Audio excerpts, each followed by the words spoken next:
Oops, sorry. I'll just edit that out. Good. All right. Good evening, Epiphany Lutheran Church and friends. Good evening, St. John Lutheran Church and friends. It's Friday night fun night. Ho, ho, ho. Ho, ho, ho. Okay. Sorry, I'm just hit a wall. We're a little tired here. We're actually taping this a little early because our videographer is taking off on us to have fun. How dare our son have fun? He should have fun. Everybody should have fun. But anyway, here we go.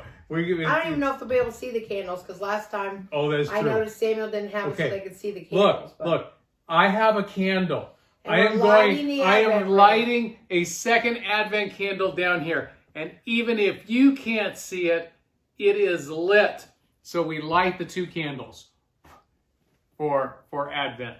Happy Advent, everybody. And it's good to be with you. You're starting. I'm starting. Okay, here's what I got for you. What's that?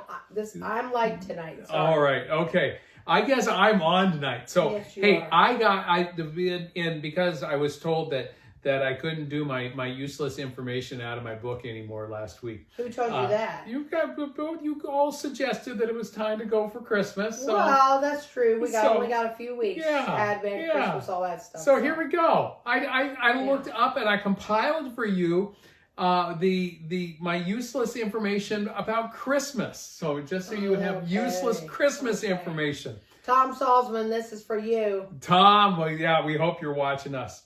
So, do you know why we hang stockings? Do you know where that tradition of hanging stockings comes from? I thought it had something to do with St. Nicholas, but I really don't know. Well, it does. It does kind of. It's actually a Dutch legend. To dry your socks at the front of the fireplace. No. Well, there's a poor man that had 3 daughters who couldn't afford to provide a dowry. And St. Nicholas, in order to help them, dropped a bag of gold down the chimney, and gold coins fell out and into the stockings, which just happened to be there, like you said, drying by the fireplace. So the daughters then had dowries and could be married, avoiding a life on the streets. St. Nicholas saved the day. Poor women. We've always had to be paid some man to marry us. What a deal. And do you know where Rudolph came from? No. Rudolph the Red-Nosed Reindeer was created by Montgomery Ward's department store. Wow. They created Rudolph the Red-Nosed Reindeer as a marketing gimmick to encourage children to buy their Christmas coloring books. But here was the key. Sorry. The original Rudolph did not have a red nose. Do you know why the original Rudolph did not have a red nose? No, why? Because in that day and age, red noses were an indicator of chronic alcoholism. And Montgomery Ward didn't want Santa, or didn't want Rudolph. Santa gets away with looking like a drunkard. Yeah. Didn't want Rudolph to end up looking like a drunkard. Oh my goodness. And he was almost named, he almost wasn't Rudolph. It was almost Reginald or Rollo. Oh, Rudolph is way better. Yes, Rudolph's way better. I love Rudolph. So there we go. I didn't know Montgomery Ward. Wow. Yeah, I bet there's people watching this who don't even know what Montgomery Ward is. That's right. Or a Montgomery Ward catalog like the Sears Wish. There you are. And did you know what? If you gave all the gifts when we sing 12 Days of Christmas, do you know how many gifts you would get if you gave all the gifts that were listed in the 12 Days of Christmas? Add them all up, and my brain is not going there. Yeah, because it'd be 1 plus 1 plus 2 plus 1 plus 2 plus 3 plus... You would end up having 364 gifts. And we thought Christopher's list was long. Wow. So... Wow. There you go. And in Poland,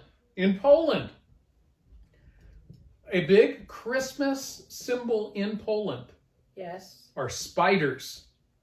Spiders are considered to be symbols of prosperity and goodness. In fact, spiders and spider webs are often used as Christmas tree decorations because, according to legend, a spider wove baby Jesus a blanket to keep him warm.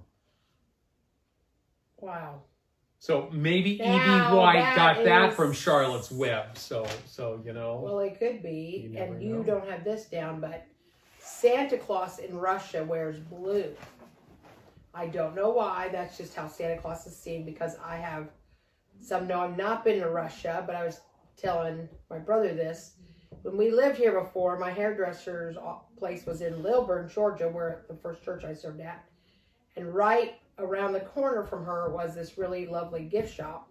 And they sold ornaments that had been blown in Russia. And they weren't that expensive. And I have a little tiny blue, I'll have to take a picture and put it up, of Santa Claus wearing a blue, because in Russia, Santa Claus wears blue. Santa Claus was blue. So, and I have my little baby, Russian babies wrapped up. I have 2 of those ornaments, and I have a big glass ornament of a Russian church that's in snow time. So I don't really necessarily have a fascination with Russia. It was just, I thought they were really cool, and so there you go. Santa wears blue in Russia. There you go. So. Okay. You've helped a little bit. Okay. So don't worry, I got more. I know you do. I got Well, both the interesting and the gross. So speaking of, what nationality is Santa Claus? North Polish. Since you're talking about the Polish. There we go. Why did Mrs. Claus get mad at Santa? Why is that? Because her husband was a flake. And speaking of which, and I'm forgetting the name. Speaking of flakes, okay. No.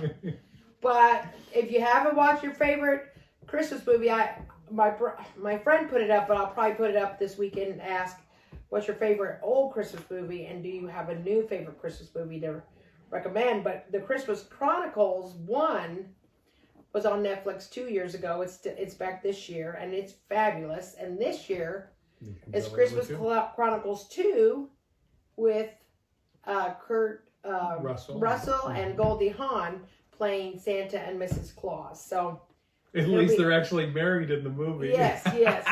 So we'll see if he's a flake in that one. But that's right. I love the first one. It was great. All right, how much did Santa's sleigh cost? It was on the house. Oh. Excuse me. Why is Santa scared of chimneys? Why is Santa scared of chimneys? Because he's claustrophobic. Oh. Why does Santa go through the chimney? Okay. Because it suits him. Oh. What kind of motorcycle does Santa ride? What's that? A Harley Davidson. Oh. Have a holly jolly Christmas. Why did Santa go to the liquor store? Oh boy. Uh-oh. He was looking for holiday spirits. That's where he gets the red nose. He probably met him in there too. Yeah, probably met Rudolph in there, didn't he? Yeah. Okay, there we go. Well, to bring a little somberness on this, do you know where the Christmas wreath? Do you know what the Christmas wreath is supposed to symbolize? I hate to think somber. I think of the stuff put on graves. Well, not quite, but speaking of somber, the Christmas wreath was originally a symbol of Jesus, with the holly representing the crown of thorns and the red berries being the blood that he shed. Well, pretty much everything at Christmas, I think, has a story or a meaning behind it. Yes. It's just some of them Christian, like the tree, the Christmas tree, and yeah. The first live nativity was done by St. Francis. That's who it is accorded to in the 1400s, right? Yeah, it was the 1400s. I think so. So we have had live nativities since then. And a story to tell on Samuel. I don't think we've told the story, have we? No, we haven't. And since even though he's taping this for us, he's helping take care of his brother right now, so we'll get away with saying it. So when Samuel was 2 and Christopher was 4 when we moved back to Illinois from Georgia the first time. I say first time because who knows where we'll wind up someday. But anyway, so we would drive by several churches from where we live. We lived about 15 minutes from the church. So we would drive by several churches on our way to go to the church we served at, Resurrection Lutheran. Well, one of them had up a sign that they were having a live nativity. And when Samuel was 3 and we were driving by, it was Christmas time, there's a 4-way stop there. And he pointed one time and he goes, "Look, Dad, That's where Jesus was boring. Not where Jesus was born, but where Jesus was boring. Yes. It was always cute, and we've always remembered it, and we've always teased him. That's it. And now 15 years later, he has to hear his parents talk about it all the time. He'll hear about it till the day we die. He'll hear us tell that story. Right. Remember, Samuel, when you said Jesus was boring? Yes, right. Mom. That's right. So, all right, go ahead. All right. Well, did you know what Jingle Bells was originally written for? No. Jingle Bells was originally not written for Christmas. It was originally written for Thanksgiving. Really? By a man named James Pierpont in Massachusetts. Is that because they're writing to the house for I don't know about dinner? that. All I can tell you is that's what it was original. And, okay, you know, Denny's restaurants. There are still some Denny's restaurants out there, right? Okay. Well, a lot of them closed. A lot of them closed. But what were Denny's restaurants always known for? Their ham slamming. Well, that too. Okay. That too. But it always had a tradition of being always known as one that was always open. It was open 24 hours a day. In fact, so much so that Denny's restaurants were originally designed to be open so much that their buildings were built without locks. Wow. That changed when in 1988 they decided that it was time to close on Christmas Day for the first time, and they had to get new doors because all their doors were still open. Wow. So, yeah. I want to look because I really like Denny's, and there was two in Bloomington Normal where we lived, and there was one up in Snellville that I would always pass, and I know it's closed since COVID. I'm not sure if they've all closed or not. We'll have to look. That would break my heart if they all. Do you know what was perhaps the biggest Christmas gift ever given in the world? Besides having Jesus be born? Well, but I mean big, like I know. Big, like Jesus was a little baby. Yeah, like big. Okay, excuse me, man. Sorry. The Statue of Liberty. The Statue of Liberty was given to the U.S. by the French on Christmas Day in 1886, weighing 225 tons. Wow, and I do have to say, I said it before, but if you do, when all this is over and you go to New York and you go to the Statue of Liberty, they have a very new, less than 2 years old now, museum on the island, and it is certainly amazing because it tells the story about it, and it's just phenomenal. Really, really great place. So. And here's two things food-wise, if going into different places. So, and then I'll have other food-wise later on this one. In Italy, Christmas dinner can last for more than 4 hours. Well, because it's like, don't they have like a 7-course meal? That's exactly it. Like they have more than 7 courses. Meanwhile, do you know where the Japanese spend their Christmas Eves? No. They spend their Christmas Eve eating at Kentucky Fried Chicken. It's such a popular, the word I got here was, it is such a popular tradition in Japan, so much so that customers have to book their seats 2 months in advance to eat at Kentucky Fried Chicken on Christmas Eve in Japan. Well, maybe we'll go, no, a lot of those places are going to probably close early on Christmas Eve. Sure. This year's liable to be a different one. Well, Japan is a different kind of, compared to us. Yes. It's not, we're a country of all kinds of religion and faith, but Japan is not. Japan is too, but not Christian. Well, so, That's why I'm saying that's very interesting. Yeah. Wow. There you go. Wow. So. Well, you've given some interesting facts today. So, all right. Why don't you ever see Santa Claus in the hospital? Because he has private health care. Although, as I said last night, please keep John Garst in your prayers. John Garst is Santa at Stone Mountain. John Garst is a member of Epiphany. John's doing better. That's the latest word on you. But Santa's been in ICU over in Covington. So yes, we do want to pray for that because COVID is nothing to mess with. No. And we've known a number of people. Yeah. Family, friends, church members who've been through it with it. So. Yeah. Who delivers Christmas presents to cats and dogs? Santa Paws. Yeah. What does Santa eat for breakfast? Okay. Frosted Flakes. Oh, there we go. What's Santa's favorite candy? Okay. Jolly Ranchers. Where does Santa stay on vacation? Okay. At a hotel. What is Santa's favorite potato chip? What is his favorite potato chip? Sam wants Pringles. To He says we're ready. Come on down. Come on down. What do Santa's elves learn in school? What's that? The alphabet. The alphabet. Very good. What do you call a cat who works for Santa? What's that? A Santa Claus. Ooh, very nice. Well, we're waiting for Sam to come down so that we can, Sam and Christopher to come down to do our thing. Here's a couple other things. You know, Okay. Do you know what Santa's called in Hawaii? No. Kanakaloka. Okay. Anyway, Kanakaloka. There we go. Okay. And before turkey. We have friends from Hawaii that can probably tell. In fact, you know what, Cheryl and Von Maples, if you watch this and you know how to pronounce Santa Claus's name, please let us know. The traditional Christmas meal used to be in England a pig's head and mustard. But if you thought that was bad, guess what guess what's a traditional food to eat on Christmas Day in South Africa is? What? Deep fried caterpillars.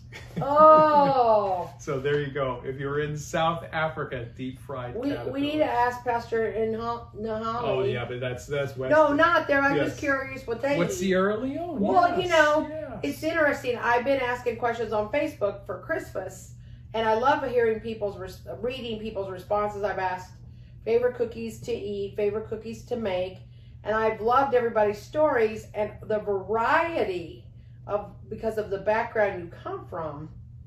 Because many of my friends, they may have had grandparents or great grandparents who came over from another country, or their grandparents were the first generation raised here, and so they made a lot of traditional things, and they share things that are very traditional. So, and it's just interesting to see and I'll tell you one of the things I found. And there's some of these I feel like I can't share because I don't want to gross you out, because there's a couple of these that are rather interesting. But I mean, there's all these different traditions. So remember we got next week too. We do. Christmas, so. But like for example, if you were in the Czech Republic, what you would do, they believed that if you throw your shoe over your shoulder on Christmas Day, it can tell you if you'll be married that year or not. If the shoe lands pointing at the door, it means you're gonna get hitched. But if it ends up not doing that, you're out of luck. So throwing the shoe is a way to be able to do that. Okay, well, we don't have to worry anymore about that. I'm telling them to come on down. We don't. And if we were in Finland, the Finnish tradition, the Yoopers, any Yoopers who end up watching this will love this. For the Finns, especially in Estonia, I'm sorry, it's not Finn. I said Finns. I just offended Finns. It's traditional for the whole family to take a sauna together on Christmas Eve before church. That sounds, reasonable. Yeah, that sounds good. Yeah. I think I'm afraid if I took a sauna, I wouldn't melt and would not be able to go to church. Are we going to have somebody sing with us? Yes, please. Are you ready to sing? Percy will be upset. Well, no, we don't want Percy to get upset. We want to be happy. Where's your hat? Are you going to come sing with us? Oh, we forgot to get a hat. Yes, you did. You forgot your hat. Come here. Well, come here. Come over and sing. Oh, we got to move this. All right. Okay. Oh. Be careful of our candles. Oh, I'm being very careful. Don't worry. Can you say hi? Can you say hi to everybody? Whoa. Hey, everybody. Hey, everyone. What's up? Boys are getting excited because they only have a few more days of school left before it's Christmas break, right? We only have a week left. It's almost time for Christmas. And Christopher, what's Christmas all about? What do we celebrate on Christmas? Who do we celebrate? It's our Jesus' birthday. Jesus' birthday. I was very nice. That's right. Now we're gonna sing. What are we gonna sing? What are we gonna sing? They're almost right there. You ready? Right. Okay. Why don't you count for us? Ready? 1, 2, 3, go. You know, dancer and dancer and dancer and vixen and Hewitt and Donner and Blitzer. But do you recall the most famous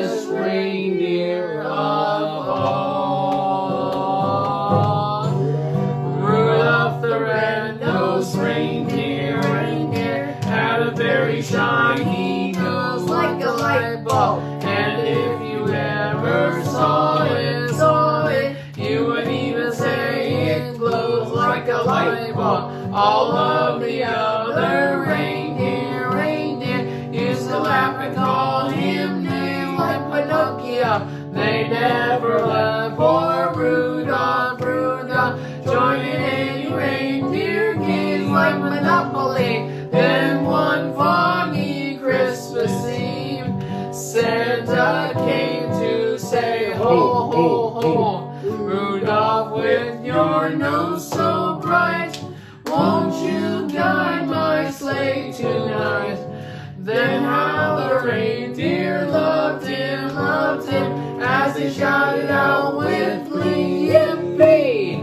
Rudolph the red-nosed reindeer, you'll go down in history like the lucky best. Way to go! Good Yay. job! Hey, good job. High Good five. job, Christopher. Thank you for singing with Now, I thought we were us. singing another song. Oh, you are? Are we not? I Yeah. thought. No, we were saving one for next week. Well, yeah. Do we you don't want to have do any another others. song? We wish you Merry Christmas. Oh. Okay. Let's- Okay. Oh, let's- you know what we'll do? We gotta do it next week though too. Okay. All Can right. we do it 2 weeks in a row? By the way, fun fact for you. Okay, are you ready for this one? I have down before we sing "We Wish You a Merry Christmas." The song "We Wish You a Merry Christmas" was originally sung by servants to demand alcoholic drinks from their masters. We won't go until we get some, so bring some right here. With Hey, that, are you know ready? what? Next week, can we sing Joy to the World or Silent Night too? Oh, Okay. that's So you ready to sing "We Wish You a Merry Christmas"? Yes. Ready? Here we go. One, two, two, three, go.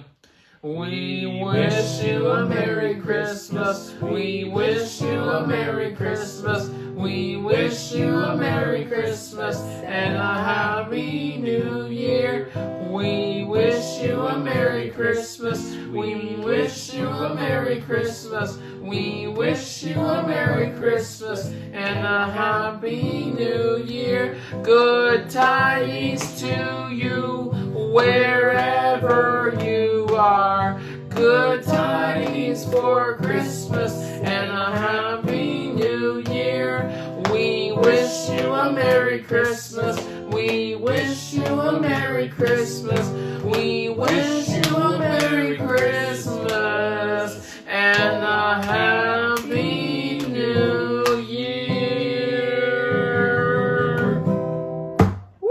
Can you say Merry Christmas, Good job. everybody? Merry Christmas. All Merry right. Christmas. Thank you, Christopher. Thank you. You want to stay for jokes or are you ready to go? Ready to go. All right. All right. I'm here we go. sorry, sir. And we'll let you know. Yep. All right. Okay. Are Huh? you on back on? Or is Well, it me? you go ahead. I just have a few more and then I have prayer requests and stuff Okay. to share. So, by the way, did you know that the Puritans that settled in Boston made sure that the celebration of Christmas was outlawed between the years 1659 and 1681? That anyone caught making merry would face a fine for celebrating. Why is that? I don't know. All I can tell you is that Christmas was not made a federal holiday until well into the late 1800s. That so much so that really they didn't care about celebrating Christmas too much, even in revolutionary times, because Congress ended up holding their first session on December 25th, 1789. Yep. Oh, So anyway, there you go. wow. So Interesting. interesting. In fact, I actually read here too that between not just the Puritans, but between 1640 and 1958, the Parliament of Scotland had officially abolished the observance of Christmas. Wow. Here's what I want you You to find out Scottish. for next week.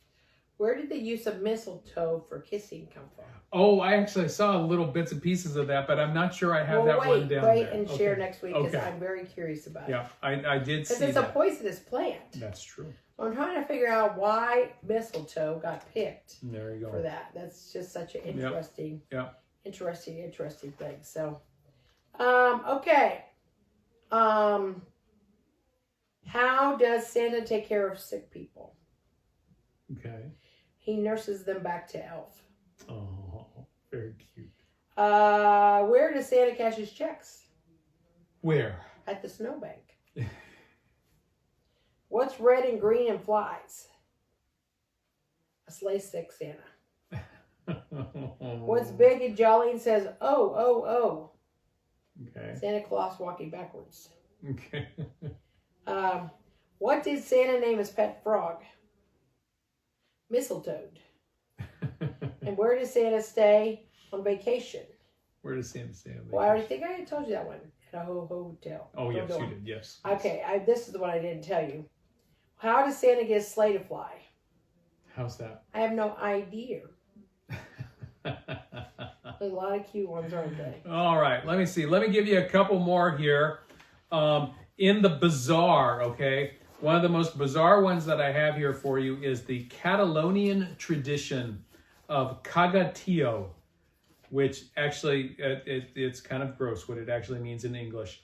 But they create a character out of a small log, often complete with a grinning face and hat, which sits on the dining room table during the fortnight leading up to Christmas.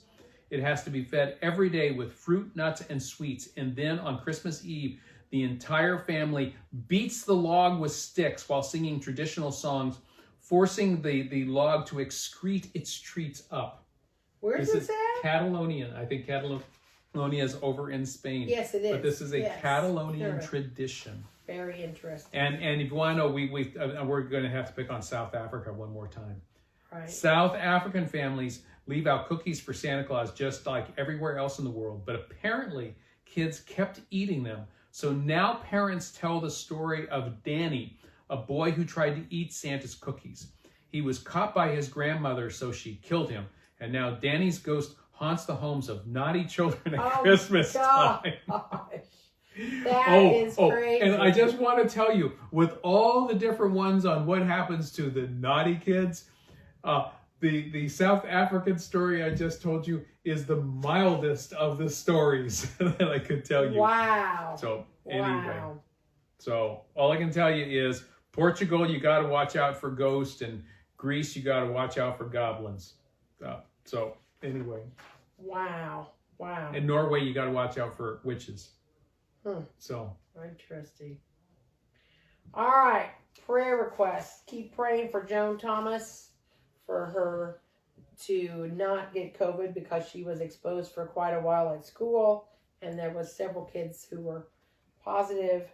Pray for we keep Karen Grunewald and Linda Yoakum in our prayers. The loss of Karen's husband Al and Linda's husband Bob.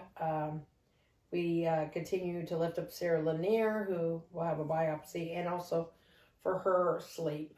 As she struggles to sleep, we pray that she will get better sleep. I pray for my sister of the heart, Deb, just for rest for her body and for her pain to be eased. We pray for Laura Miller's nephew, Derek, who has been through many things lately, and just praying for clarity and for things to work out better for him. Pray for Julie Cobb, mother of Cheryl Maple's friend, Ronnie Andrews, who's going through a lot of health things. Just pray for peace and comfort for them. And I also mentioned Karen, but Karen Grunewald will be having surgery on Tuesday. So she asked for prayers just for everything to go as well as possible for her as she has this surgery. And for my friend Ellen's husband, Hugh, who is fighting bone marrow cancer. And for all those fighting cancer this time of year, for all those fighting COVID, for all those on the front lines, working through all of this, for all our military, wherever they may be stationed, for all those separated from their families through a variety of different things, and just for some peace and some hope in what has been such a tough year for so many, including ourselves at different times. We've all had our struggles this year, and it's really been tough. And so we just ask for some peace and finding ways to support each other and be there for each other, even in all that is happening in our world. So. Well, and I mentioned to you, please keep in prayer John Garst, a member at Epiphany, who is in ICU right now. He's doing better, but he's been in ICU over in Covington. So please keep him in your prayer as his struggles with there. I know I also got a request just reminding Cindy Drager, who former member of Epiphany, who has since moved, has been dealing with cancer. Hospice has been called with her. So please keep Cindy Drager in your prayers. And then we've prayed for Janet Wright, her father had passed away from COVID, but then right after her dad passed away from COVID, her aunt also died. This is her dad's sister who had passed away, and Janet shared with me just this morning that her dad was the church pianist. So when I was at her service and we heard music being played, I ended up finding out that it was her dad playing. Her dad actually played at his own funeral because they had recordings of him playing. Wow. So, but anyway. That's pretty cool. But this, as Pastor Mary said, we do keep those in prayer that are dealing, whether it's dealing with cancer and all that's going on with that, and with COVID. You know, it's just a reminder to all of us, folks. This is serious. This is serious. Please take this seriously, and be safe. Be safe out there. Practice social distance. Watch out for each other. Love your neighbor. And you know, wear a mask. It's a simple safety precauction. Yes, to love your neighbor. As much for everybody else as it is for you. So just we just ask you to please be safe out there. So yeah, and we will both have service on Sunday. St. John is at 10. We will have drive-by communion at 11 to 11:30, because we will have our Zoom annual meeting online at our first part in December at noon, 12 noon on Zoom. You should get that through the email or the newsletter that's coming. Please pull that up. Please plan on joining us for the meeting. We're looking for as many of you to join us as possible for that. And we will, Linda Yoakum and family have planned, and there will be an outdoor memorial service for Bob next Saturday, the 19th of December at 2 p.m. at St. John. They're asking because of Bob and Linda both having had COVID, and of course Bob losing his life to the COVID. Just asking for extra precautions that people will stay in their cars. There will be a chance to drive by to wave to Linda and the family at the end, but there will be no stopping to talk. You're more than welcome to reach out to Linda now. Send her a note, give her a call. She would love to hear from people, so feel free to do that. There will be a private viewing for family only before the service. Bob, his wishes were to be buried in Scranton, Pennsylvania. Actually, Linda says it's a beautiful area. It overlooks the Poconos, and there's forest all around it, and it sounds just beautiful. So after next Saturday, Bob's body will be sent back to Pennsylvania, where they are from. Linda, when we met with Mike for the setting things up the other day, had the certificates, and they had bought them in 1975. And I believe it's Bob's parents that are buried there, but I will get that straight. But Linda appreciates all who are reaching out to her, and thanks you all for her and her family, for prayers for them and for her recovery. The doctor says she's doing good, but she's still gotta watch it. And so we just want to do everything we can to protect Linda and her family, and watch over for them, and pray for them, and care for them, and also pray for Karen during this time too. So, well, I think it's about time to close up. Yep. All right. Yep. So, would you like to start us off on Yes. the blessing? So, and no devotions Sunday or Monday. Well, worship Sunday, no devotions tomorrow. Back with devotions, Advent devotions on Tuesday night. So, so the Lord bless you and keep you. The Lord make his face shine upon you and be gracious to you. The Lord look upon you with favor. And give you peace. In the name of the Father, and the Son, and the Holy Spirit. Amen. Have a great night and a great weekend. And hope to see you on Sunday with church. Take care. Good night, everyone. Good night. I have to go turn it off. I know, I was pausing a moment.